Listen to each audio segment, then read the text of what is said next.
중국 상하이의 봉쇄가 장기화하는 가운데 반발하는 주민들과 방역 담당자들이 몸싸움을 벌이는 등 날선 현장 영상들이 눈길을 끌고 있습니다.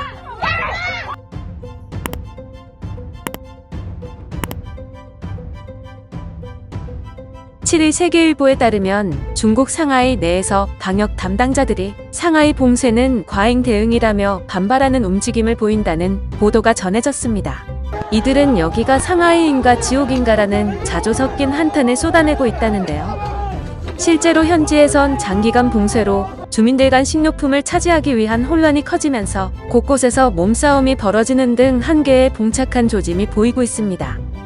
웨이보 등에 따르면 상하이 푸동구 질병통제예방센터 조웨이핑 감염병 예방통제부장은 정부가 자랑하는 임시병원은 실제로 이상적이지 않고 도시의 공중보건 자원은 제한돼 있는데 강제격리를 하는 식으로 처리하는 나라가 어디 있냐며 현 상하이 상황을 꼬집는 발언을 한 것으로 알려졌습니다.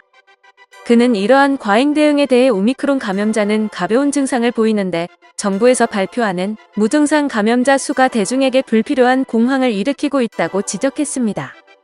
그러자 당국의 조치에 반하는 목소리를 내기 어려운 중국에서 주 부장의 발언은 큰 화제가 되며 상하이의 양심이라는 수식어가 붙기도 했습니다.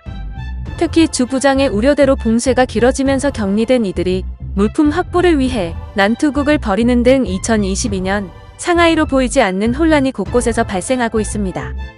최근 SNS에는 격리한 증상으로 상하이 난후이 팡창 지역의 한 임시병원에 격리된 이들이 보급품을 차지하기 위해 몸싸움을 하는 등 전쟁터를 방불케 하는 내용의 동영상이 올라와 중국 네티즌들을 경악해 하기도 했습니다.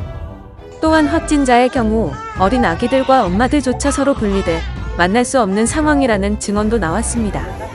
일부 방역 담당자들은 반발하는 주민들을 힘으로 제압하기도 한다며 이러한 영상들이 SNS에 업로드되고 있는데요. 지난달 말에는 상하이의 봉쇄가 결정되자 주민들이 마트로 몰려 식료품을 사재기하고 서로 다투는 등 이미 이 같은 영상 또한 다수 업로드된 바 있습니다.